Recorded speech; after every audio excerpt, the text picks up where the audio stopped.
Bom, a pergunta que nós fazemos para iniciar é: Deus existe? Como eu disse, é uma pergunta de profundo cunho intelectual e acadêmico, porque se Deus existe, nós devemos estar convencidos que é a maior verdade de todos os tempos. E se Deus não existe, é o maior embuste de todos os tempos. Ou seja, é um tema que quer você seja um ateu, ou um crente, um agnóstico, ou um cético, não sei qual área você quer seguir, você não pode ficar alheio à questão da existência de Deus. Seja para defender, seja para atacar. Eu quero começar já citando a frase de um dos filósofos que eu mais admiro. Quando eu digo admiro, não significa que você concorda 100% com o que a pessoa diz. É Descartes. E Descartes dizia que um homem, para acreditar em alguma coisa, deve, em princípio de tudo, desconfiar. A desconfiança deve estar na base da crença. E eu começo com essa frase de Descartes porque, sendo um seguidor deste papel, eu quero dizer para vocês que eu sou um teísta cético. E alguns podem suspeitar do paradoxo dessa minha frase. Como você pode ser um teísta cético, alguém que acredita, mas descrê? Eu estou preparando um livro que o título será O Ceticismo da Fé, porque às vezes é preciso duvidar para crer. E vou mostrar para vocês até o final desta palestra que muito das minhas crenças, do meu código de valores, da minha cosmovisão, é sustentado das dúvidas que eu tenho a respeito da vida, dúvidas sinceras. E vamos começar um pouquinho, antes de tratar propriamente do tema de Deus, para colocá-lo de maneira mais apropriada só marcar meu tempo aqui, de maneira mais apropriada nesse ambiente acadêmico de uma universidade federal, começar com uma proposta de um dos grandes acadêmicos brasileiros, já famoso, já falecido, Anísio Teixeira. Anísio Teixeira diz que as universidades são elas que fazem hoje, com efeito, a vida marchar. Nada as substitui, nada as dispensa. Nenhuma outra instituição é tão assombrosamente necessária. Então vamos colocar, se a universidade é um lugar para fazer você pensar, para fazer você refletir, para você pensar um pouco mais sobre a vida e filosofar, quando se fala de fé numa universidade pública, alguns já falam assim: que isso, você está de brincadeira comigo? Fé é coisa para tratar na religião, nas igrejas, na missa, no culto, no ambiente religioso que você vai. A academia é para a gente tratar de física, química, evidências, biologia, filosofia no máximo. Alguns até querem dizer que a filosofia está morta. Eu não acredito nisso, porque eu tenho graduação em filosofia também. Mas fé, não, desculpe-me, até se eu pudesse levantar contra um evento que fale sobre Deus e fé na universidade, eu levantaria. E vocês talvez já devem estar acostumados a ambientes em que muitos defensores da não-fé ou da incongruência entre fé e razão dizem geralmente para os alunos: olha, fé, você precisa superar isto, pense grande, seja racional, seja mais inteligente, questione tudo, tudo é relativo, você não é mais uma criança. Só que quando uma pessoa coloca isso, eu pergunto para ela: você está deixando o aluno questionar tudo, inclusive o que você está dizendo em sala de aula? Mas há pessoas que geralmente eles são muito plurais enquanto você concorda com eles. Quando você discorda, eles se tornam altamente fundamentalistas. Então eu acho muito interessante que alguns mais secularizados, que negam a fé, falam assim: não, eu quero que meu aluno questione tudo. Tudo bem, mas não questione o que ele fala em sala de aula, senão você vai reprovar. Vamos pensar um pouquinho nesse ambiente aparentemente antirreligioso que tem nas universidades. É quase que uma situação psicológico-partidária, com camisetas, folders, um verdadeiro marketing de antirreligiosidade, antifé, antiteísmo. Eu conversando com um amigo meu da Unicamp, que é ateu, ele falou: não, mas eu não acho que é correto apresentar Deus em sala de aula. Eu falei: tudo bem, desde que você também não apresente o não-Deus. Por que o teísmo não é bem-vindo em sala de aula, mas o ateísmo, que também é uma corrente filosófica, é bem-vindo? Então vamos analisar um pouquinho. Será que esse criticismo não está fazendo os alunos acabarem se voltando para um novo tipo de religiosidade contra o formato, contra os deuses? Algumas propagandas antirreligiosas chegam a ser até desrespeitosas. E eu acho interessante que num ambiente com tanta preocupação com a tolerância, com a homofobia, com o respeito pela diferença. Antes de vir para cá, eu estava no hotel assistindo aquele canal do Supremo, onde eles estavam julgando uma causa. E olha que interessante, quando eu cheguei no hotel, eles estavam começando a julgar uma causa de um rapaz que foi excluído de entrar para o Corpo de Bombeiros porque tinha uma tatuagem. Isso era por volta de 1h da tarde. Eu saí do hotel agora às 5 horas, ainda estavam na mesma temática. Se o rapaz tem direito a ser do Corpo de Bombeiros tendo uma tatuagem ou não tem. E o tema assim, temos que respeitar o direito de expressão, etc. E por que isso não vale para a religião também, para a fé? Parece que Deus não é bem-vindo em muitos centros universitários. E sempre colocam, olha, você tem que ter um livre pensamento, jogue a religião no lixo. Temos uma demanda de evidência e exija evidência e pense criticamente. Adultos com amigos imaginários são estúpidos. Isso é a promoção de Richard Dawkins e os famosos cavaleiros do apocalipse, do neo-ateísmo. Então eu acredito em Deus, então eu sou um estúpido. E eu conheço muitas pessoas com doutorado, mestrado, graduados, acadêmicos, que também são estúpidos. Então nós temos um problema sistêmico na educação do século XXI, que estão dando diplomas de mestrado, doutorado, pós-doutorado e livre-docência para pessoas estúpidas. E o curioso é que muitas universidades que querem romper com a religião, achando que agora vão fazer o aluno um livre pensador, eu pergunto, estamos realmente fazendo o nosso papel? É uma autorreflexão para nós professores. Olha que interessante esses dados aqui. Uso de drogas por universitários. 48,7% dos estudantes já experimentaram drogas ilícitas. Isto é o dobro da taxa da população brasileira. Se a universidade tem os alunos mais livre pensadores, se a universidade tem os alunos mais acadêmicos, se a universidade tem os alunos que superaram o mito, especialmente o mito religioso, a lenda, a fábula, o conto da carochinhas, os alunos que vão sair para formar esse país. E eu tenho nas universidades o dobro do uso de drogas ilícitas em relação ao que está fora da universidade. Amigos, isso aqui é um dado da Unicamp, algo está errado. No mínimo, algo está errado. Universitários são a parcela da população que mais consome drogas. E eu me lembro uma vez que eu cheguei na USP e estava escrito assim, se o Papa, na época era o Bento XVI, se o Papa Bento é 16, por que eu não posso ser? E na época 16 no Código Penal era usuário.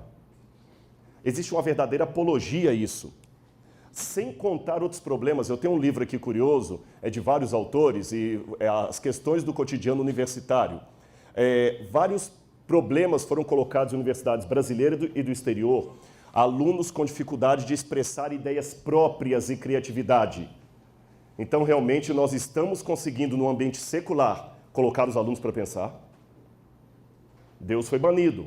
Religião que prende você. Religião que nós queremos libertar você de tabus religiosos, de crenças, de missa, de ideia de padre, de pastor, de chefe de centro espírita. Nós queremos libertar você de conceitos teológicos ou religiosos. Você vai ser um livre pensador. Se estamos com esse objetivo, por que os alunos estão com dificuldade de expressar ideias próprias e criatividade? Eu pergunto, será que realmente nós não estamos apenas tornando os alunos meros refletores do pensamento alheio, assim como acusam as religiões de fazer com os membros, só que com outra roupagem? Os alunos estão tendo dificuldade de se expressar por escrito, dificuldade de produção de texto e inteligência fluida, dificuldade de lerem de entender o que leram, analfabetismo funcional, dificuldade de reflexão e o último que eu destaco com um asterisco, dificuldades de lidar com questões existenciais. Eu tenho alguns artigos aqui a mais que me surpreendem, todos eles analisando sobre o problema do suicídio entre alunos universitários. E me chama a atenção que alguns falam o seguinte, os países mais desenvolvidos no mundo são os países que têm menor taxa de religiosidade, como Suíça, Suécia, Noruega, Holanda, Alemanha. E de fato. Mas me chamou a atenção que eu tive recentemente dando uma palestra em Berlim e eu fiz uma pergunta para o auditório, a maioria deles secularizados, antirreligiosos. Eu perguntei por que as taxas de suicídio daqui de Berlim são 4 vezes mais altas do que os países mais pobres da África. Se ali estão as pessoas mais equilibradas, as pessoas de maior pensamento, que não estão presos à crendice daquelas massas mais simplórias, por que eles têm tanta dificuldade de lidar com problemas sérios da vida? E, aliás, eu já continuo dizendo uma pergunta que eu sei que pode vir do auditório. Muitas pessoas têm dificuldade de conciliar a existência de Deus com a existência do mal e do sofrimento, ou seja, é o trilema de Epicuro. Se Deus existe e Deus é amor e o mal existe, uma coisa anula a outra. Só que me chama a atenção que os lugares que têm maior índice de sofrimento no mundo, repito, alguns países da África, alguns rincões do Brasil, onde a fome, o analfabetismo, a pobreza imperam, você não tem tantos ateus. Se você fizer um congresso de ateísmo na Etiópia, você vai alugar uma cabine telefônica. Mas em compensação, na Europa, onde o pessoal quase não tem problema de analfabetismo, de doenças, de esgoto a céu aberto, de pobreza absoluta, você tem muitos ateus. Eu pergunto de volta, o sofrimento é um problema para a existência de Deus do ponto de vista de quem sofre ou do ponto de vista de quem filosofa sobre o sofrimento? Porque quem sofre está acreditando em Deus, quem não sofre está filosofando sobre aquilo e está tendo um alto índice de suicídio, depressão e perda de sentido na vida. São questões acadêmicas que eu devo pensar, será que realmente a fé não tem espaço no ambiente acadêmico? E outro problema mais, nós estamos vivendo também uma época de tremendo relativismo moral, intelectual, pós-moderno, onde não existem verdades absolutas, aí que entra o tiro no pé da religião, porque a religião trabalha com verdades absolutas, Deus existe. Só que o problema é que por não termos verdades absolutas, nós estamos vendo, por exemplo, esse livro é fantástico, de Alan Bloom, O Declínio da Cultura Ocidental, e você tem esse Cultural Literacy, feito por Ritchie, e ambos mostrando como é que no Ocidente os jovens, mesmo universitários, saem cada vez com menos conhecimento sobre coisas profundas. E sabe por quê? Porque, como não existem verdades absolutas, ele vai aprender aquele conteúdo para quê? Amigos, eu acho muito interessante a falta de valores que os jovens estão tendo hoje. Porque alguns temas da religião se tornaram tabu, para não dizer coisas ridículas, pré-modernas, como, por exemplo, pecado, moral, virtude. Essas coisas são ridículas. Aliás, se eu citá-las aqui por muito mais tempo, alguns talvez começaram até a levantar e sair. Mas quero dizer para vocês uma coisa, como alguém que sempre conhece o Oriente Médio e já viu muita situação no Oriente Médio, só para informação de vocês, eu estava em Istambul um dia antes do atentado. 24 horas antes do atentado, eu estava saindo daquele aeroporto. Então eu sei o que é a guerra do Oriente Médio. Vocês sabem qual que é o mais importante soldado do Estado Islâmico? Cinegrafistas. Eles têm mais de 1000 cinegrafistas. E sabem por quê? Porque eles querem produzir documentários de alta qualidade. Por que razão? O Estado Islâmico descobriu que os jovens do Ocidente não têm mais motivação, ideais de vida. Porque tudo é relativo.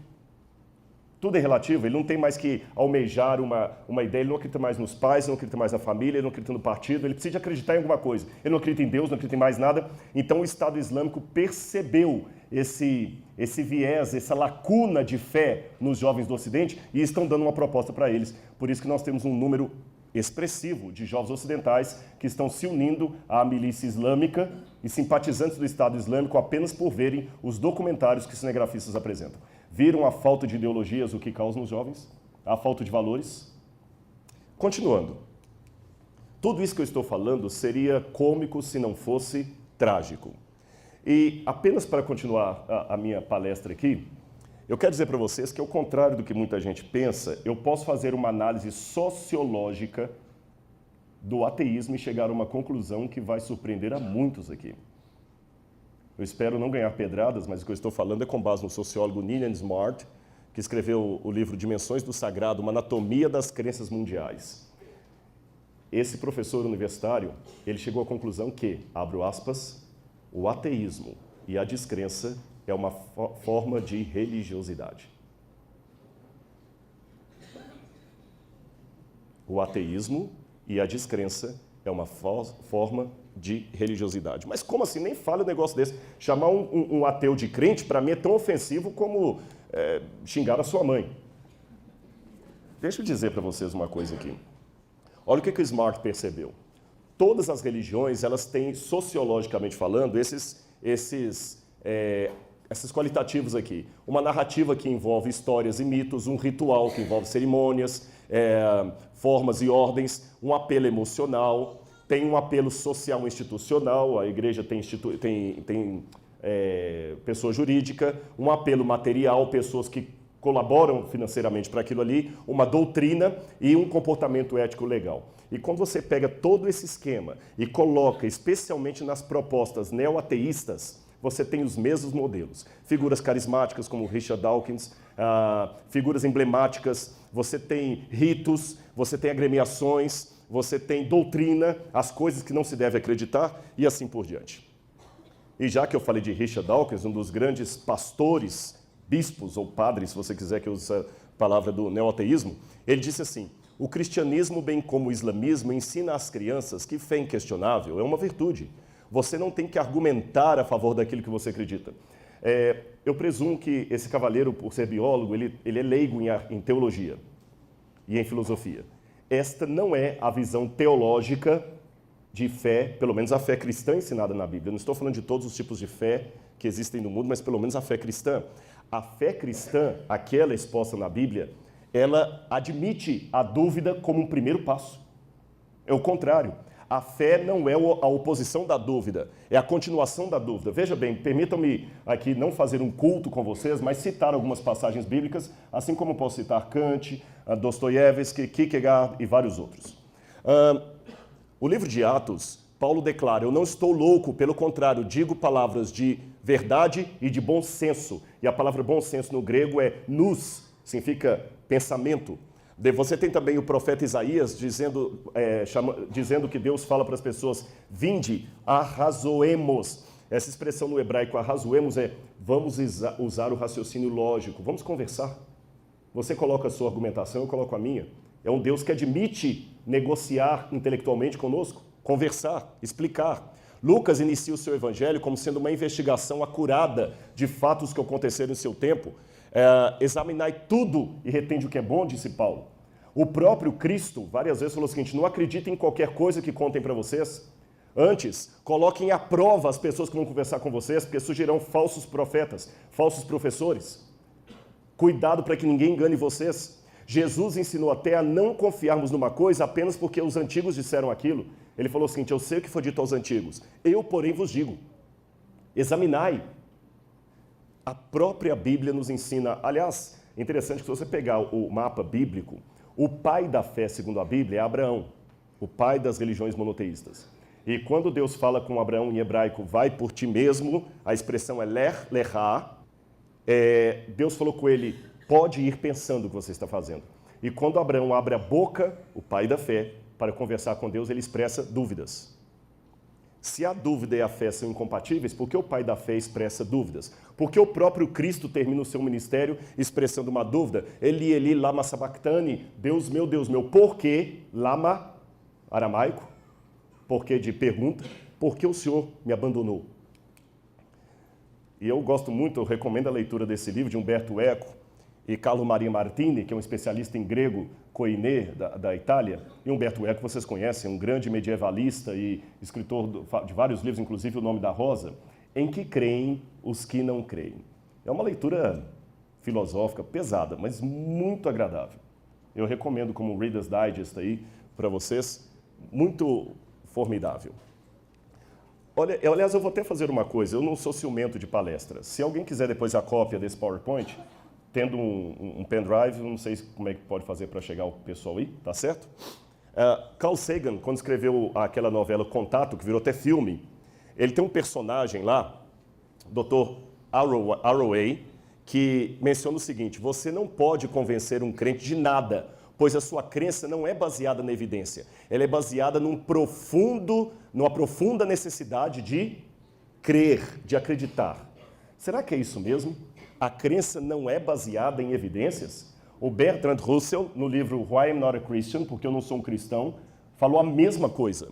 Podemos definir fé como a firme crença em algo para o qual não há evidência. Quando há evidência, ninguém fala de fé. Não falamos de fé quando dizemos que 2 mais 2 são 4, ou que a Terra é redonda. Nós só falamos de fé quando desejamos substituir a emoção pela evidência. Será que isso procede? Deixe-me dizer a vocês que até muitos religiosos têm, a meu ver, uma ideia equivocada do que é fé. Realmente pensam que fé e evidência são coisas opostas, que fé e dúvida não podem caminhar juntas. Mas não é bem assim. Eu vou tomar uns minutos aqui. Essa introdução toda pode parecer um pouco longa para entrar ao tema da existência de Deus, mas ela é necessária como fundamentação teórica para que nós possamos falar uma linguagem mais palatável do ponto de vista do método crítico. Há muitos debates sobre o que é ciência. E eu não vou entrar neles aqui porque daria toda uma conferência apenas sobre essa vertente, o que é ciência. Há alguns que têm um conceito mais lato de ciência, que acreditam que ciência envolve muito mais do que o método científico de Bacon, e Stuart Mill, que ciência pode ser compreendida até como a área das humanas, história seria ciência, a psicologia seria ciência. Há outros que pensam que não se pode falar de ciências humanas, que a ciência seria apenas laboratorial. Não vou entrar no mérito da questão. Mas vamos falar um pouquinho sobre o que é evidência do ponto de vista laboratorial. Você tem uma escada de elementos. Evidência, fato científico, hipótese de trabalho, teoria, lei, não são sinônimos perfeitos. E me admira que mesmo acadêmicos às vezes misturam as coisas perante os alunos como se fosse uma coisa só. Método e metodologia não é a mesma coisa. Então vou dar até uma dica para você fazer o seu TCC, a sua dissertação, a sua tese. A primeira coisa que você tem que ter, quando um aluno chega para mim e fala, professor, eu quero fazer o meu trabalho sobre tal assunto, eu não tenho nenhum interesse em ler. Eu quero fazer o meu trabalho sobre filosofia grega, não tenho nenhum interesse em ler. Eu quero fazer o meu trabalho sobre a ética de Aristóteles, eu não tenho nenhum interesse em ler. A primeira coisa que você tem para fazer uma pesquisa acadêmica é um problema. Um problema que seja respondido pelos critérios acadêmicos e que seja um problema interessante. A unha encravada do pé da sua avó não é um problema. Nem quantos anjos cabem na cabeça de um alfinete é um problema intelectual. Mas se você chegar para mim e falar o seguinte, professor, eu quero fazer um TCC sobre o seguinte tema. Existiu ou não idade escura na Grécia do período arcaico? Opa, agora já me interessou, porque é um debate. Ele pegou um tema e transformou num problema. Depois do problema, você vê se há evidências que permitem você começar a pesquisa daquele problema. Se há evidências, você pode então elencar essas evidências e fazer um fato científico. Se você tem um fato científico, aí você pode dar um degrau a mais e criar uma hipótese de trabalho. Se há várias hipóteses, você para aqui. Mas se existe apenas uma maneira de explicar aquilo, você já tem um passo além, que é uma teoria, só uma maneira lógica apenas. E se você consegue repetir aquilo em laboratório, em ambiente controlado, obtendo os mesmos resultados, você tem uma lei. É por isso que eu falo de teoria da relatividade e não lei da relatividade, de Einstein. É uma teoria, ela pode ser testada, mas não pode ser repetida. Compreendem a questão? Então agora vamos imaginar isso num quadro. Se eu chego em uma sala aqui, e a sala está toda bagunçada, eu tenho um problema. Qual o problema? Quem fez isso? Então já tem um problema. Quais são as evidências? As evidências são aqueles elementos que ajudam a responder o meu problema. Eu tenho aqui vidro quebrado, isso é uma evidência. Uma mesa aqui no meio, é evidência de alguma coisa? Não, a mesa já estava ali. O fato de ter uma janela é evidência de alguma coisa? Não, a janela já estava ali. Um ventilador no teto é evidência de alguma coisa? Não. Mas a gaveta solta é. Então a evidência é quando você separa os elementos que ajudam a resolver o seu problema daqueles que são dispensáveis. Uma vez que eu elenquei as evidências, aí eu vou ao fato científico. É quando eu vou descrever as evidências sem interpretar. Não pode interpretar. Nem pode ser uma descrição subjetiva. A sala era grande e espaçosa. Isso é subjetivo. A sala media tantos metros por tantos metros. Havia estilhaços de vidro no canto A e B, mas não no canto C ou D. Aí você está fazendo uma descrição acadêmica. Depois que você fez isso, aí você pode levantar a sua hipótese de trabalho. Eu acho que quem quebrou a sala aqui foi um aluno que tirou nota baixa na aula e ele queria tirar a prova dele ali no escuro, ele acabou se atrapalhando todo e tentou roubar a prova. Outro vai falar assim, não, para mim quem fez aquilo ali foi um bando de vândalos. Se há várias explicações, eu tenho hipótese. Mas se eu consigo uma explicação única, inquestionável, eu tenho uma teoria. Se eu consigo repetir em laboratório, eu tenho uma lei. Então viram que evidências não são provas forensicas de nada. Então quando esses cavaleiros como Bertrand Russell e outros mais dizem a fé não é baseada em evidências, desculpe-me, eles não estão usando evidência dentro do critério de um método científico. Repito, evidências não são provas forenses. São elementos que me ajudam a construir uma hipótese de trabalho ou uma teoria. Agora vejam bem o que o Richard Dawkins continuou dizendo. Essas partes dele eu tirei todo do livro Deus, um Delírio.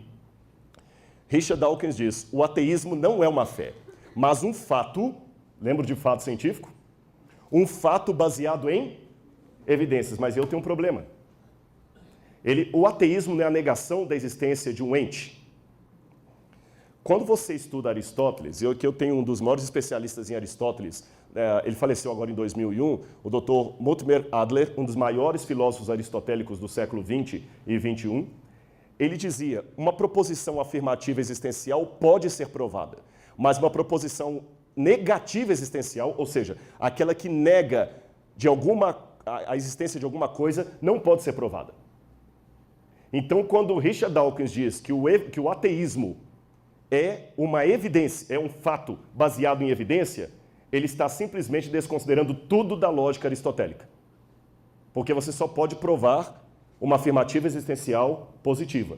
Uma afirmativa existencial negativa, você não pode provar de maneira nenhuma. E curioso que alguns ateus, como o biólogo húngaro George Klein, judeu, que é ateu, ele escreveu, eu sou, sem dúvida, um ateu, mas minha atitude não é baseada em ciência e sim em fé como a sua. Alguns admitem. E falando em fé, deixe-me fazer com vocês aqui uma diferença, para que todos entendam que tipo de fé eu estou defendendo aqui.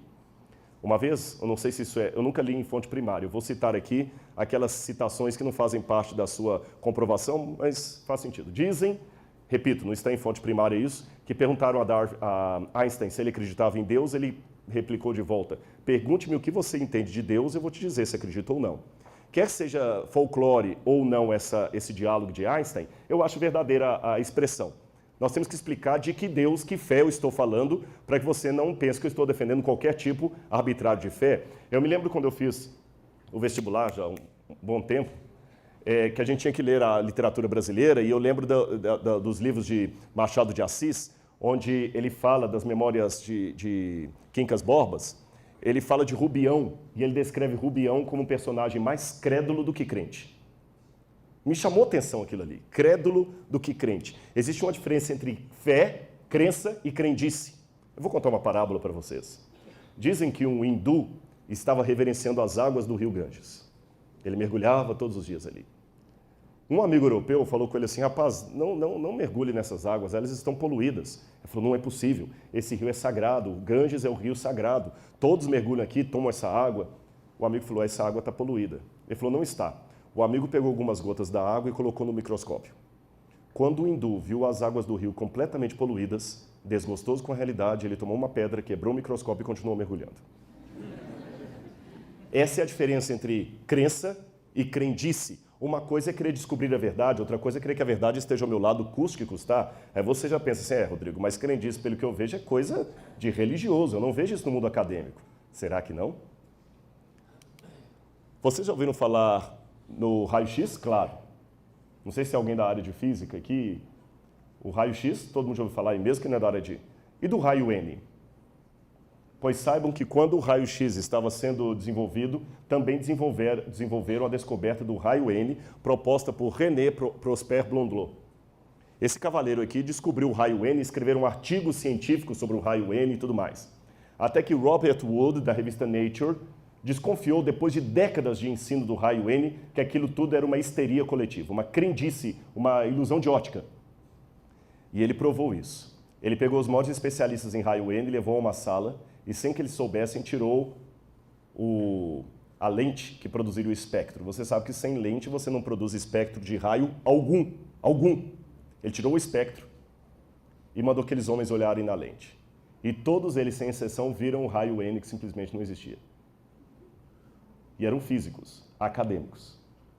Com isso, o raio-N desapareceu dos jornais, dos periódicos, das revistas indexadas, mas provou-se que até acadêmicos também podem ser vítimas de uma ilusão de ótica coletiva, do que Jung chamava de senso comum.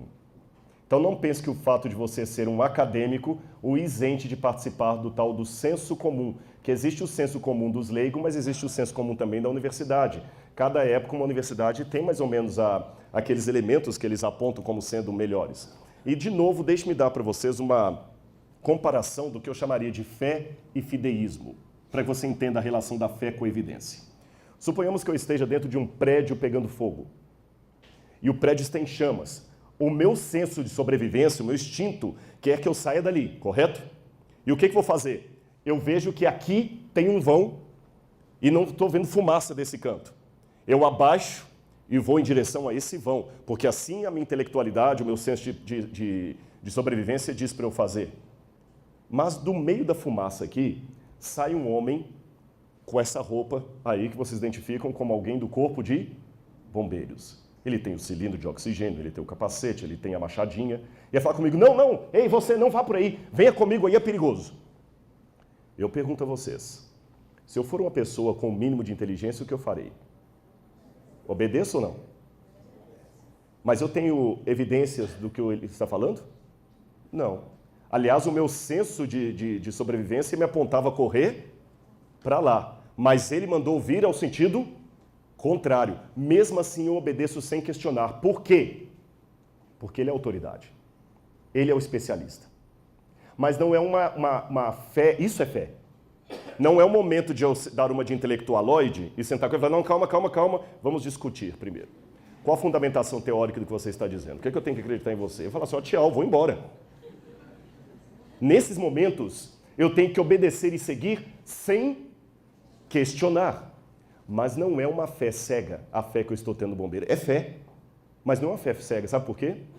Porque antes de ir para aquela situação de fogo, eu já tinha um conhecimento prévio que me mostrava que bombeiros são treinados para tirar pessoas de incêndio. Eu tenho um conhecimento prévio e racional que me indicam que bombeiros já tiraram várias pessoas de situação semelhante à que eu estava. Eu já tenho um conhecimento prévio, racional, que me indica que a chance maior que eu tenho de sobreviver é seguindo ao bombeiro e não o meu próprio instinto. Por isso não é uma fé cega, é uma fé baseada em evidências prévias. Mas deixe-me mudar o quadro. Eu estou na mesma situação do incêndio, querendo ir para lá, como diz o meu instinto. Mas da fumaça não veio um bombeiro, mas uma moça que eu sei que ela é meio pinel. E ela chega e grita, meu amor, você está indo aí? Não vá para aí, venha comigo que eu vou ter um par de asas e nós dois vamos sair juntos daqui voando. Se eu desobedeço o meu senso de sobrevivência para seguir essa menina, aí eu não estaria tendo fé, eu estaria tendo fideísmo. Uma fé cega, uma fé que não é baseada em evidências. Aquela menina não tem evidência nenhuma que pode me tirar dali. O sair correndo atrás dela é um ato desesperado de me agarrar a qualquer coisa que apareça, mesmo sem ter evidências racionais que me apontam para aquilo. Ou seja, a fé que eu estou defendendo aqui para vocês é diferente do fideísmo. É uma fé que ela é baseada em evidências. Evidências que me ajudarão a acreditar nos momentos em que eu não tiver todas as respostas. Eu sei que aqui nós temos muitos alunos da medicina. Há uma longa e quase secular pesquisa e investigação da cura do câncer. E quantas vezes o médico, o cientista, está tentando investigar a cura do câncer, ele vai por aqui, e vai um monte de dúvidas que ele não sabe como responder.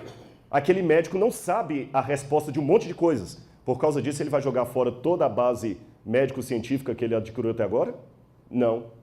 Mesmo que ele não tenha todas as respostas, ele sabe que está no rumo certo, porque ele tem evidências que apontaram para aquilo. Assim é com Deus. Eu não vou ter todas as respostas, mas eu tenho uma fé que é baseada em evidências. Por isso, Tertuliano já dizia, credo quia absurdum est. Eu creio porque é absurdo, mas a palavra absurdum, em latim, é um falso cognato, não significa absurdo, ridículo, significa extraordinário, amazing, acima do compreensivo. Ou seja, o que eu estou sugerindo para vocês é a máxima de Immanuel Kant. Sapere aude. Ouse conhecer. Ouse saber. Ouse questionar. Então, para a gente não trabalhar com preconceito, vamos aqui ter 50% de chance de Deus existir e 50% de chance de Deus ser um mito. Tá certo? Deixe-me tratar mais um pouco sobre a fé com vocês. Archibald Robertson, especialista em grego, ele coloca que a palavra grega traduzida por fé, pistis, ela aparece umas 240 vezes na Bíblia, ela pode ser traduzida como atestar. É um antigo verbo que significa equipar, fornecer. Ela é usada por Demóstenes para apresentar evidência do que se diz. Viram que fé e evidência não são opostos? Mas tem um verso da Bíblia que pode causar escândalo em pessoas de mente acadêmica, que diz assim, ora, sem fé é impossível agradar a Deus, porque é necessário que todo aquele que se aproxima de Deus creia que ele existe e se torna galardoador dos que o buscam, Hebreus 11, verso 6. Peraí, Rodrigo, se você acabou de falar que a fé baseia em evidência, como é que a pessoa tem que ir a Deus já crendo que ele existe? Isso é meio nonsense. É como se falar o seguinte, olha, eu tenho o poder de curar qualquer doença, então você já tem que vir para cá crendo que eu posso. Aí se eu não consigo curar você é porque você não creu. Não, é porque eu sou um charlatão. Como é que funciona esse negócio de já ir a Deus crendo que ele existe? Repito, a palavra fé em grego pistes significa garantia que advém de uma possibilidade de confiança. Possibilidade de confiança. Tá, tudo bem, Rodrigo, eu entendi. Mas como eu devo ir a Deus crendo que ele existe? Isso não faz sentido na minha cabeça. Quando você está precisando de um financiamento para comprar um carro, para pagar o FIES, para pagar a universidade, um financiamento para trocar de carro, para comprar uma casa, para aumentar seus negócios, você geralmente vai pedir o financiamento aonde? No banco. E quando você vai ao banco crendo que ele concede empréstimos. Você tem certeza que você vai sair do banco com seu empréstimo dado? Mas mesmo assim você tem que ir crendo. Se você não crê que há possibilidade, por que você vai? Agora eu pergunto, por que você vai ao banco crendo que ele concede empréstimos, mas não vai ao açougue para pegar um financiamento, nem à banca de jornal ou ao camelô da Praça Tubal Vilela? A resposta é simples. É porque você tem uma multidão de pessoas que já foram a bancos e voltaram com dinheiro na mão. E você nunca viu alguém que foi à Praça Tubal Vilela, um açougue, e voltou com financiamento. Concordam comigo? Então, com base no testemunho coletivo de outros, você vai ao banco crendo que ele pode te dar empréstimos. É uma questão racional. Mesmo que você não tenha certeza absoluta se sairá de lá com ou sem dinheiro. A mesma coisa eu posso dizer. Hebreus capítulo 12, verso 1 diz, com relação a Deus, estamos, pois, cercados de uma grande nuvem de testemunhas.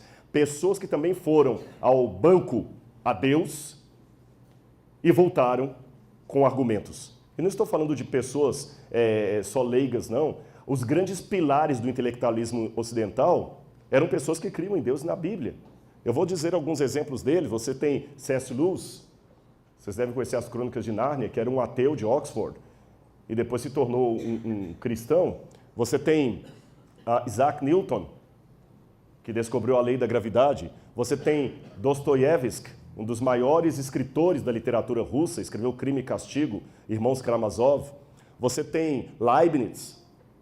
Quem estuda matemática e filosofia tem que passar por Leibniz, um homem que com 8 anos de idade aprendeu sozinho latim e grego.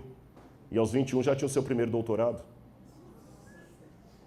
Ele criou o conceito de teodiceia, argumentando racionalmente sobre a existência de Deus no universo de sofrimento. Você tem Blaise Pascal, famoso pela frase, o coração tem razões que a própria razão desconhece, que não tem nada de romantismo, isso é filosofia pura. Pascal era um matemático. Você tem Louis Pasteur, que desenvolveu todo o processo biológico da pasteurização, da microbiologia. E, finalmente, quando eu fiz a faculdade de filosofia, eu estudei aquele último ali, Antony Flew. Antony Flew era um dos maiores filósofos vivos do século XX, em pé de igualdade com Sartre, com vários outros. E Antony Flew era um dos maiores ateus que eu já conheci. E olha, eu aplaudo. Mesmo que eu discorde da ideia da pessoa, isso não me impede de admirar o intelectualismo e o brilhantismo das argumentações. Eu sou fã dos escritos de Nietzsche. Discordo de Nietzsche. Mas sou fã da maneira como ele escreve, a argumentação, o brilhantismo. Eu sei dividir as coisas. Eu sei apreciar o talento, mesmo não concordando com as ideias. Compreendem? Eu admiro, às vezes, o tipo de roupa, nem por isso eu vou vestir. Eu posso achar uma mulher muito bem vestida, nem por isso eu vou colocar o vestido dela em mim. Tá certo? E o Antony Flew estava em pé de igualdade com Nietzsche. E quando eu fiz filosofia, eu lembro que falar de Antony Flew um dia acreditando em Deus era uma coisa tão utópica como falar do Papa Francisco se tornando mórmon. O testemunho de Jeová. É um negócio meio complicado. E Antony Flew, no final de sua vida, começou a acreditar na existência de Deus e na historicidade da ressurreição. Quando essa notícia veio, eu mesmo desacreditei. Eu pensei, não, isso é lenda de internet. E o Richard Dawkins falou o seguinte, mentira, isso é o pessoal crente inventando. E quando eles viram que era verdade, que Antony Flew tinha se tornado um crente, falaram assim, mas é porque ele está gagá, 90 anos. E Antony Flew falou, engraçado, em toda a minha vida de filósofo, várias vezes eu troquei de opinião, nunca me chamaram de gagá. Mas quando eu troquei de opinião sobre a descrença para a crença em Deus, eu sou Gagá. Mas como um Gagá pode ter publicado no mês passado um artigo numa revista indexada de Oxford? Bom, e tem mais uma coisa que eu queria levar vocês a pensar. Então, como eu disse para vocês, são perguntas que me fazem crer em alguma coisa. Sigmund Freud, o pai da psicanálise, disse algo que eu concordo profundamente. Ele disse que todos nós temos uma carência de Deus. Concordo. Parece até Santo Agostinho de Hipona escrevendo a Cidade de Deus, ou as Confissões. Freud dizia, nós temos uma carência de Deus. Agora olha a explicação de Freud. A crença em Deus subsiste devido ao desejo de um pai protetor e imortalidade, ou como um ópio contra a miséria e o sofrimento da existência humana. Eu tenho dois problemas com relação a isso aqui. O primeiro problema é o seguinte, se Freud está dando uma explicação psicanalítica para a crença, eu também posso oferecer uma explicação psicanalítica para a descrença. Há vantagens da descrença, embora eu admita que isso não se aplique a todos os ateus. Há razões pelas quais muitos não querem que Deus exista, ou pelo menos que ele não passe de uma força cega e impessoal. Se Deus não existe, eu não preciso prestar contas a ninguém, nem ser necessariamente moral, não há juízo final. Não há ninguém que vai me punir. O problema não é roubar, é ser apanhado. Eu não estou querendo dizer que os ateus não são morais. Não estou querendo dizer que os ateus não são bons. Pelo contrário, houve um ateu chamado Betinho, com uma vida tão santa e poluta como muitos santos da Igreja Católica. E eu posso até dizer que Betinho não cria em Deus, mas Deus cria no Betinho, porque o homem... Entendem? Eu não sou daquele tipo que demoniza os ateus. Eu tenho grandes amigos ateus. Grandes amigos ateus. Eu não demonizo os ateus. Mas o ponto que eu quero dizer é o seguinte, para você ser coerente com o seu ateísmo, você há de admitir que o problema não é roubar, é ser apanhado. Porque se o camarada, se eu roubei algo e me dei bem, pela lei da evolução das espécies, eu estou bem, a sobrevivência do mais apto, do mais esperto. Eu passei a perna em você e consegui um emprego, a natureza está mostrando que isso é normal. Então há vantagens. E mais, se Deus sai do trono, o trono fica vazio. E como o próprio Nietzsche disse no Anticristo, no Assim de Zarastutra, das cinzas de Deus surge quem? O super-homem, que aliás é uma péssima tradução do alemão, né? Übermensch. Übermensch é o ultra-homem, o homem que está acima de tudo. Só que o próprio Nietzsche admite que esse homem, esse ultra-homem que levanta das cinzas de Deus, está apavorado, porque ele não sabe controlar a história. Agora, tem mais um detalhe na observação de Freud. Freud admitiu que todos nós temos emocionalmente uma carência de alguém que nós chamamos na teologia de Deus. Mas vem cá, aproveitando que há várias pessoas da área de saúde aqui. Pelo que eu saiba, todas as necessidades fisiológicas, emocionais e mentais do meu organismo têm que ter um correspondente na natureza. Por exemplo, eu não sintetizo dentro do meu organismo a vitamina C, correto? Então eu preciso pegar a vitamina C dos alimentos. Agora, imagine se a vitamina C não existisse em lugar nenhum. O que aconteceria com o meu organismo? Ele simplesmente não existiria. Você tem como imaginar um organismo vivo que tem a necessidade de uma vitamina ou de um sal mineral, ou de sais minerais, ou de algum elemento químico, orgânico, que simplesmente não existe em canto nenhum? Se esse organismo existisse, ele colapsaria antes da primeira reprodução, porque ele precisa vitalmente daquele elemento. Mas como o elemento não existe, ele vai acabar morrendo. Para que esse organismo continue existindo, o elemento do qual ele necessita tem que existir em algum canto da natureza. Falando em fisiologia, é muito estranho imaginar órgão reprodutor masculino sem existir órgão reprodutor feminino. É muito estranho imaginar pulmão sem imaginar o oxigênio, imaginar rins sem imaginar água, imaginar necessidade de clorofila sem a clorofila. Agora Freud quer me dizer que tem uma necessidade de Deus, mas Deus não existe. Isso não faz sentido do ponto de vista argumentativo. É como se eu precisasse de uma vitamina, de um elemento que não existe. Então, de onde vem essa carência? A primeira pergunta é, se Deus não existe, de onde vem a necessidade que temos dele? E não adianta falar, não é do pai protetor. Não. O pai é apenas segundo a psicanálise. Esse é um problema da filosofia, da psicologia, porque na infância os pais substituem para nós a imagem de Deus. Mas quando nós crescemos e aquela imagem do pai ideal some, a carência continua. Nós só substituímos por outras coisas. Então, por que essa carência permanece? Se Deus é uma ilusão, por que nascemos iludidos? E mais, por que acadêmicos continuam acreditando em Deus? Você sabe que na época da Guerra Fria entre Estados Unidos e União Soviética, os russos ganharam aparentemente a corrida espacial ao colocarem o primeiro cosmonauta em órbita, Yuri Gagarin. Yuri Gagarin viu a Terra do espaço, declarou: a Terra é azul. Mas ele não parou nessa declaração poética, ele falou: eu fui ao espaço, subi mais alto que qualquer homem, e Deus não estava lá. Deus de fato é uma crendice. Só que é interessante que, apesar de Yuri Gagarin ter ido ao mais alto espaço e dizer que Deus não estava lá, anos depois, Frank Borman foi enviado ao espaço numa órbita 2 vezes mais alta do que a de Yuri Gagarin. E quando Frank Borman estava lá no espaço sideral, ele viu a Terra. E eles ligaram todos os rádios e TVs do mundo inteiro para escutarem a voz de Frank Borman. E perguntaram: Frank Borman, o que você, como um homem de ciência, tem a dizer estando aí no espaço? Sabem qual foi a resposta de Frank Borman? Eu saúdo a todas as pessoas que estão em San Diego, na Califórnia, e aos meus parentes também. E a única coisa que eu tenho a dizer aqui do espaço sideral é o seguinte: no princípio, Deus criou o céu e a terra.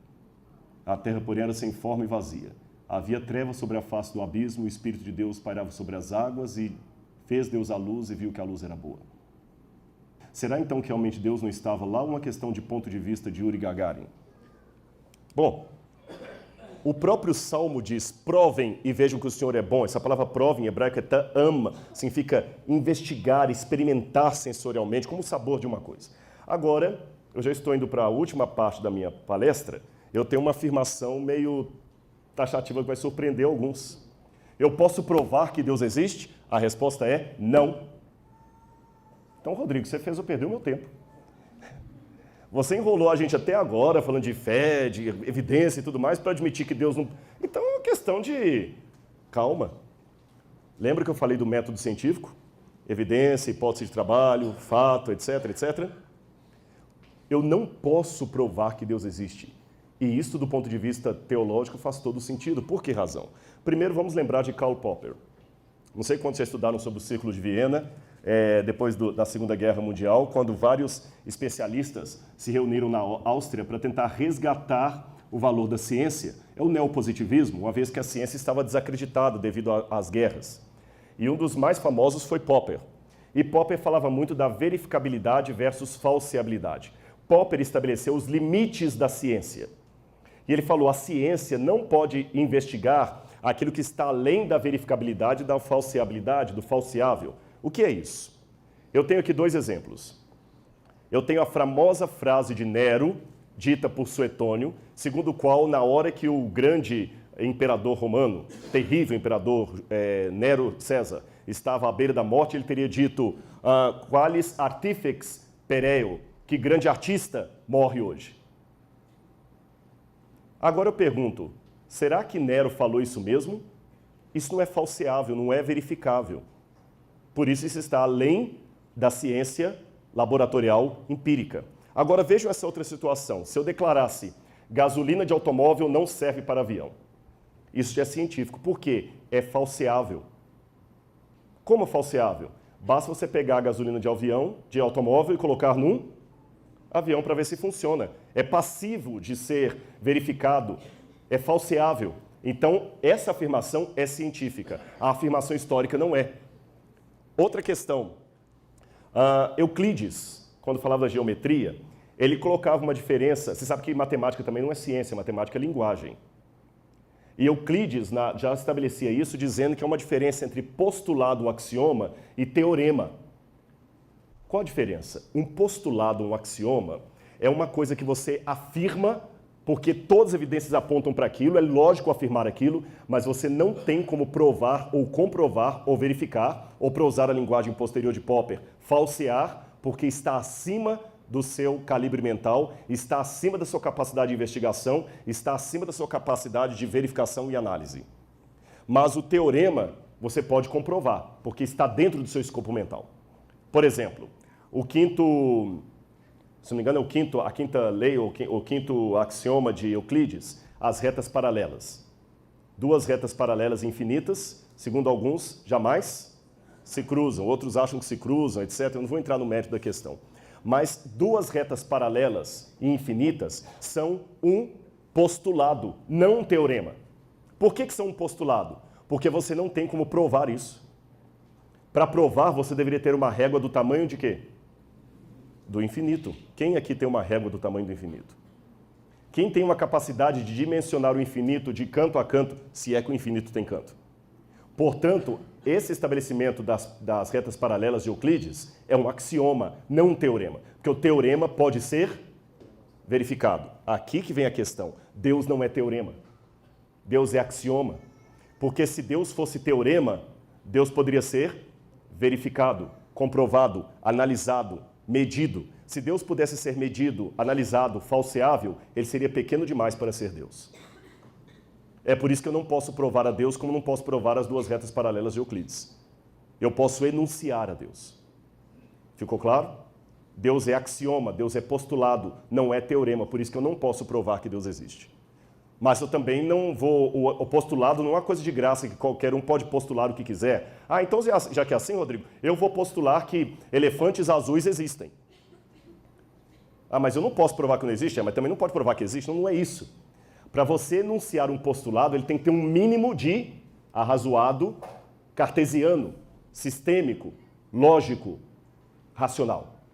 E qual é o elemento que eu aponto para vocês nessa noite para dizer que Deus é uma hipótese mais do que razoável?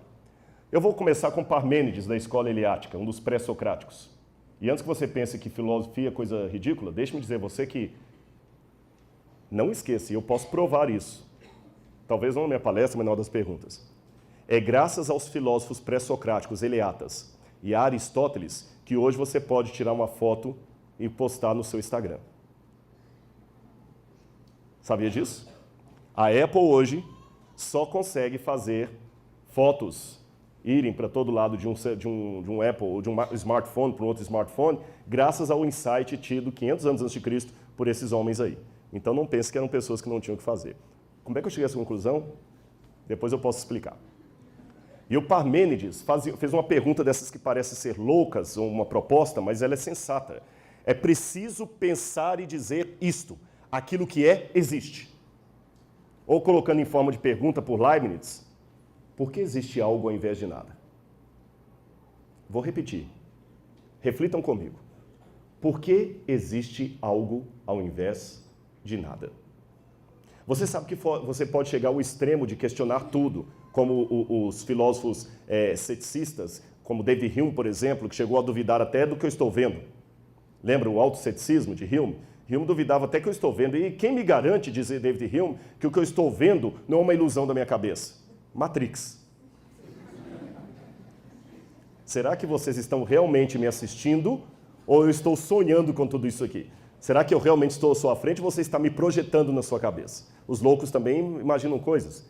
Até que Descartes quebrou toda essa tese e falou o seguinte, tá, mas tem uma coisa que eu não posso duvidar. O quê? Da minha existência.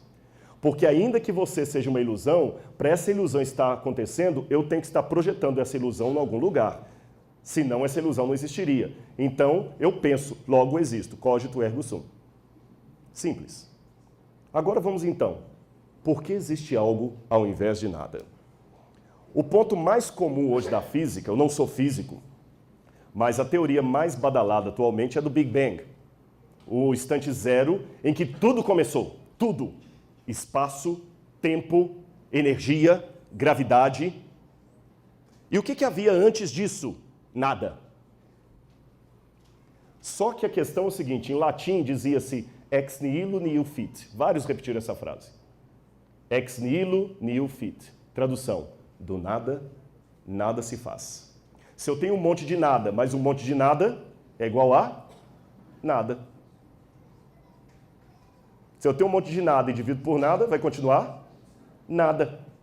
Então, se aqui não havia nada, por que hoje há algo? Por que há algo ao invés de nada? Do ponto de vista filosófico, é muito complicado dizer que simplesmente não havia nada. E há várias propostas para tentar resolver isso aí, mas olha o que disse Alan Sandage. esse é um dos maiores astrônomos da atualidade, ele ganhou o prêmio Granford de astronomia, que equivale ao prêmio Nobel. Ele que calculou a velocidade com que o universo se expande à distância das estrelas. E ele disse assim: quando eu era quase um ateu na juventude, a ciência foi que me levou à conclusão de que o mundo é muito mais complexo do que o podemos explicar. O mistério da existência, disse esse astrônomo físico, só posso explicar mediante o sobrenatural. Conta isso aí para quem acha que Deus não tem espaço na física. Acho que é bastante improvável que tal ordem tenha vindo do caos. Tem que haver algum princípio organizador. Deus, para mim, é um mistério, mas ainda é a melhor explicação que tenho para o milagre da existência, porque existe algo ao invés de nada. Agora, interessante que Michael Shemer, que é o editor da revista Skeptic, a revista Skeptic é uma revista de ateus, tipo a Super Interessante, a Veja, só que é uma revista voltada para esse recorte da sociedade de leitores ateus. E ele dizia o seguinte: em ambas a tradição judaico-cristã e visão de mundo científico, o universo um dia veio à existência, seja mediante a criação de Deus, seja mediante o Big Bang. Só que a resposta do crente que Deus criou é uma resposta que não pode ser testada. Então é uma hipótese absurda. Tudo bem, mas olha o que Stephen Hawking tem dito aí para provar que Deus não existe. Stephen Hawking, um brilhante homem que está tentando desenvolver a teoria do tudo, a teoria das cordas, a teoria do tudo, ele tem dito: o universo pode criar-se a partir do nada e Deus não é necessário. Desculpe-me, agora o cético sou eu. Prova isso aí. Testa laboratorialmente isso que você falou. Testa que o universo pode se criar sozinho. Eu li alguns livros dele, como O Grande Projeto, que ele escreve com Midlanov. E olha o que Stephen Hawking tenta explicar. Repito, eu sou leigo em física, mas com a transdisciplinaridade, a conversa o diálogo entre disciplinas diferentes, é bom que você tenha um conhecimento extramuros. Se você só conhece aquilo que você estudou, você não tem como dialogar com pessoas de outras áreas. Então, deixe-me dialogar um pouquinho com os físicos. O primeiro problema da autocriação que Stephen Hawking quer desenvolver é esse aqui, olha. Ele disse que aquele instante zero do Big Bang, que ali havia elementos como vácuo quântico, partículas, matéria, energia, espaço, movimento e gravidade. Desculpe-me, repito, eu não sou físico, sou teólogo, arqueólogo e filósofo. Não tem nada a ver com a área da física. Mas, para mim, como leigo, isso aqui não é nada. Isso é nada. E mesmo que houvesse essas coisas no universo, eu ainda teria um problema. Seria como se eu chegasse aqui na universidade e encontrasse betoneira, brita, cimento, areia, peneira, e falasse: pois esses elementos já estavam aqui. Aí um dia surgiu o prédio completamente feito. Meio estranho isso. Como é que as coisas explodiram e montaram todas direitinho? Mas é pior, isso aqui não havia. O instante zero, nem o espaço havia. Até o espaço foi formado. É zero, zero absoluto. O outro problema, e isso aqui não sei o que estou dizendo, não. Se você pegar Lemaitre, que é um dos pais do Big Bang, Lemaitre dizia que o instante zero era zero, que não poderia haver gravidade, nem espaço, nem energia, nem nada. É zero absoluto. É o vácuo quântico, até o vácuo quântico. O segundo problema com a autocriação é que se coisas podem surgir do nada, por que ninguém tem medo de um tigre sair do nada e se materializar e sair devorando todo mundo? Ninguém tem medo porque sabe que coisas sempre vêm de outras coisas. E para não falar assim: Rodrigo, você é um leigo, está questionando Stephen Hawking, então eu vou tomar a liberdade de pegar um outro físico ateu, Marcelo Geisler. Olha o que Marcelo Geisler falou. As teorias que Hawking usa para basear os seus argumentos, a teoria M, vindas das supercordas, têm tanta evidência empírica quanto Deus. É lamentável que físicos como Hawking estejam divulgando teorias especulativas como quase concluídas. A euforia na mídia é compreensível. O homem quer ser Deus. O desafio das teorias a que Hawking se refere é justamente estabelecer qualquer traço de evidência observacional até agora inexistente. Não sabemos nem mesmo se essas teorias fazem sentido. Certas noções, como a existência de um multiverso, não parecem ser testáveis.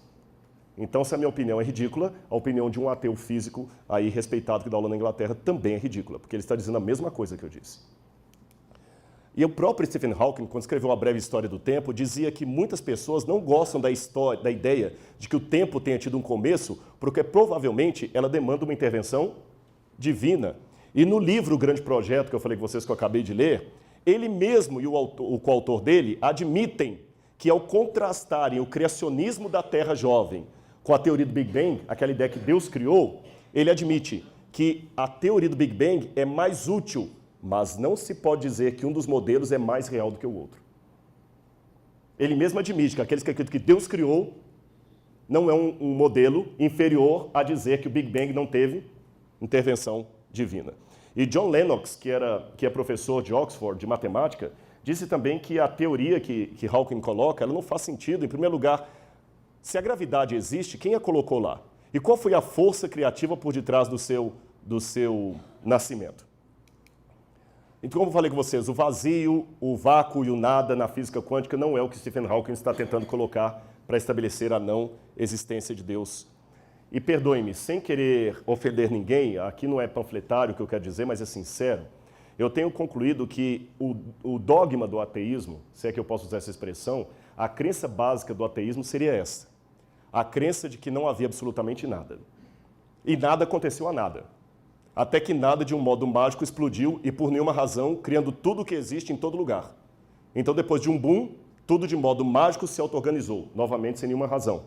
E se autorreplicou, formando seres complexos que evoluíram e se transformaram em dinossauros. É isso que estão tentando me convencer. Porque nada aconteceu a nada e de repente nós temos tudo. Repito a pergunta, por que existe algo ao invés de nada? Por eu ter essa dúvida, eu sou obrigado a crer. Vocês estão notando que a minha fé está sendo sustentada num monte de perguntas? Aliás, a prova maior que as perguntas são bem-vindas à fé, que uma coisa que eu aprendi com o maior judeu de todos os tempos, Jesus Cristo, é responder perguntas contra as perguntas. Várias vezes perguntava, Jesus, o que eu farei para herdar a vida eterna? O que está escrito na lei? Aliás, dizem que os judeus têm essa mania, até hoje, eu sei disso, eu estudei em Jerusalém, de responder uma pergunta contra pergunta. E perguntaram a um rabino, por que vocês judeus respondem uma pergunta contra pergunta? Ele respondeu algo mal nisso. Nós temos também o problema do ajuste fino. São duas perguntas que a gente faz. Por que há algo ao invés de nada? E por que há música ao invés de ruído? Essas duas frases, em contexto diferente, aparecem em Shakespeare. Aparecem em Shakespeare, em Otelo e no Hamlet. Em Otelo e no Hamlet. Por que existe música ao invés de ruído? Nós vimos uma orquestra tocando aqui. A orquestra tem afinação, tem partitura. O universo tem partitura, tem propósito. Por que existe algo ao invés de nada se não há Deus? E segundo, por que há música ao invés de ruído? As coisas não só existem, elas existem de uma forma organizada. Uma vez eu perguntei a um amigo meu, escuta, veja bem, o dia que você provar para mim a existência de um avião com trem de pouso, com máscara de oxigênio, cinto de segurança e até barra de cereal, um avião completo, sem a demanda de um inventor e um engenheiro, um avião que surgiu do nada, eu começaria a acreditar que o pássaro também pode ter surgido do nada. Ele falou, mas é uma diferença, o pássaro é um organismo vivo, o avião não. Eu falei, piorou. Porque existe propósito, existe lógica. Entendem? Há uma anedota que se conta por aí que um menininho, uma vez, numa feira de ciências, fez uma maquete do sistema solar e ia ganhar o primeiro prêmio. E os professores que passaram, alguns deles até ateus, falaram assim, nossa, esse primeiro prêmio aqui, quem que fez esse aqui? Foi você, garoto? Não, fui não. Não, mas você está aí atrás, a gente queria dar o prêmio. Quem fez então? Não, ninguém fez, apareceu do nada aqui. Para de brincadeira, menino, você que fez essa maquete aí? Não, professor, se o universo apareceu do nada, por que essa maquete tem que ter alguém que fez? Ela é muito mais simples. Outro astrônomo, Robert Jastrow. Quando cientistas escrevem sobre Deus, seus colegas pensam que ele está ficando louco. No meu caso, deve ser dito desde o início que sou agnóstico em assuntos religiosos. Então não é um crente que está falando. No entanto, sou fascinado pelas implicações de alguns avanços científicos dos últimos anos. A essência desses progressos é que o universo teve, em certo sentido, um começo num determinado momento do tempo. E, pelo que vemos, a evidência astronômica conduz para a visão bíblica das origens do mundo. Para um cientista que viveu pela sua fé na razão, a história termina como um pesadelo. Ele escala as montanhas da ignorância para conquistar o seu topo, mas ao chegar lá, é cumprimentado por teólogos que já estavam lá há muito tempo. Um cientista agnóstico que escreveu isso aí. Ah, Rodrigo, vocês crentes sempre vêm com o Deus das lacunas. Quando você não consegue explicar, você taca Deus ali no teorema, né? Primeiro eu falei que Deus não é teorema. Como é que o universo surgiu? Não sei, foi Deus. Como é que você não sei? Foi Deus. Não é bem assim, é o contrário. Quem trabalha com Deus das lacunas é o ateu. Eu vou explicar por quê. Como ele não consegue explicar como o universo veio do nada, porque ele dispensa a hipótese de Deus, então ele começa a colocar o Deus, universo na lacuna. Ele começa a dizer que o universo é eterno. O próprio Carl Sagan dizia, o cosmo é tudo quanto uma vez haverá. Sempre é o cosmos. Ou então eu falo de um criador. Agora tá bom, uma vez alguém perguntou assim, tá, mas se Deus criou tudo, e quem criou Deus? Esse é o ponto. O ponto filosófico é o seguinte, tudo que começou tem que ter uma causa. Deus não começou, por isso Deus não tem uma causa. E se você não quiser usar a palavra Deus, vamos chamá-la de causa primeira. Tem que haver uma causa primeira que deu origem ao universo, e essa causa primeira não pode ter sido causada por nada.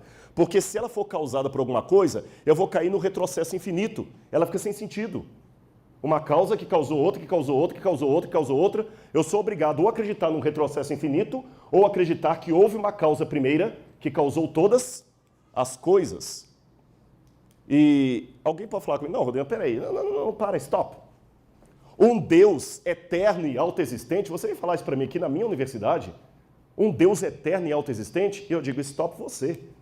O universo eterno e autoexistente? Vocês perceberam que é a mesma linguagem? Eu falo, há um Deus eterno e autoexistente. O ateu diz, não, há um universo autoexistente. O eterno. Porque isso para mim é mitologia grega. Porque a mitologia grega é que coloca que havia elementos siderais aí no espaço, aí eternamente no espaço, e entre esses elementos siderais surgiu Gaia, a Terra, ela mesma se auto-originou, a Gaia se autofecundou, dando à luz a Uranus, e os dois se autofecundaram, dando à luz a tudo que existe. Isso é mitologia grega, isso não é ciência. Um universo que se autoproduz não faz sentido. E mais, com Newton eu descobri que o universo tem leis. Com Einstein eu descobri que o universo tem energia. E com James Watson eu descobri que o universo tem DNA, informação. E informação tem que ter inteligência. Falando em informação e inteligência, de onde veio a linguagem? Todos os estudos filológicos e linguísticos feitos até hoje dizem que a linguagem não é questão de nós não temos a evidência. Linguagem não pode ser fruto da evolução, porque linguagem demanda aprendizado. Linguagem demanda aprendizado. Não tem como a linguagem ser fruto da evolução. Não é questão que não temos ainda uma explicação evolutiva para a linguagem. Ela não tem como ser fruto da evolução. Como é que o primeiro homem começou a falar? Quem o ensinou? Quem o ensinou? E mais, se Deus é um mito, eu posso falar do sensus gentium, como diz em latim, quem que propagou para o ouvido de todas as nações a existência de Deus? Pegue os barcos de Cabral ou de Colombo, chegue às Américas ou ao Brasil, e os índios que aqui havia já adoravam algum tipo de divindade. Vá com Marco Polo até o fim do mundo, eles tinham algum tipo de divindade. O ateísmo é algo relativamente novo. Até mesmo se você for analisar as mais antigas evidências do Homo sapiens, ele já tinha algum tipo para usar a linguagem evolucionista, ele já tinha algum tipo de divindade. Eu não encontrei até hoje traços de nenhuma civilização que fosse culturalmente ateia. E até aqueles que tentaram ser, como a China comunista ou a antiga União Soviética, quando abriram as portas, a religião entrou com força lá. Não conseguiram sustentar o ateísmo por muito tempo. Se o ateísmo é uma prática tão natural, por que todo mundo, em todo lugar, tem Deus de uma maneira tão instintiva como o sexo, a necessidade de sobrevivência, o eros, o thanatos e a divindade? Eu posso dizer até que o homem, mais do que o homo sapiens, é o homo religiosus. Porque mesmo o ateu um dia acreditou. Filosoficamente falando, quando eu analiso o universo, eu sou obrigado a chegar a essas conclusões aqui. Letra A. O universo tem que ter uma causa. Ele não pode ser incausado, porque ele começou. Ele não pode ser a causa de si mesmo, porque isso não faz sentido. É como perguntar onde é que está a esposa do solteiro, ou a terceira margem do rio, ou qual o sabor da cor azul. Não faz sentido isso. O causado não pode se causar. Você não pode dar luz a você mesmo, tem que ter sua mãe.